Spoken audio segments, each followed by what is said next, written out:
नमस्कार मित्रांनो, तुमचं पुन्हा एकदा आपल्या एका नवीन व्हिडिओमध्ये सहर्ष स्वागत आहे. कारण की मित्रांनो, आज या ठिकाणी कोरेगाव MIDC या ठिकाणी भव्यदिव्य मैदान पार पडत आहे. एक आदत एक बैल व एक दुसरा एक बैल.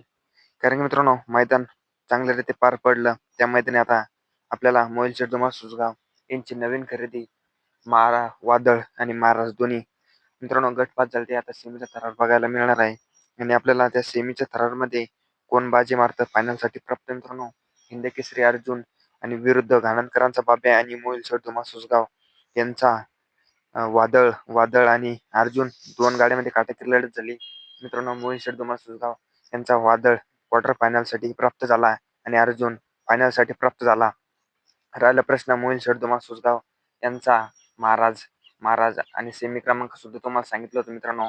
आता आपल्याला आदतच्या एकूण 3 सेमी पळाल्या, 2 पळाले आणि आपल्याला मोहिल शेठ सुजगाव यांचा महाराज सेमी क्रमांक 2 मध्ये पळताना दिसला. आणि मित्रांनो आपल्याला सेमी क्रमांक 2 मध्ये 3 गाड्यांमध्ये अटी आणि तटीची लढत बघायला मिळाली. कारण की मित्रांनो एकीकडे होता जीवन डायव्हर निनामकरांचा सुंदर पब्लिकनं मित्रांनो त्या कडनं आणि मधात होता आपला सर्वांचा लाडका महाराष्ट्राचा मोहिल शेठ सुजगाव यांचा महाराज. आणि आज त्याचा पायरा सुद्धा आपल्याला महाराज बघायला मिळाला. आणि बाजी कोणी मारली तर मित्रांनो निकालापर्यंत अतिशय सुंदर अशी गाडी पळत होती महाराजची आणि महाराजने आज बाजी मारली आणि निकाल महाराजने घेतला. आणि अशाच बैलगाडा शर्यत क्षेत्रामधल्या अपडेटसाठी आपल्या चॅनलला सबस्क्राईब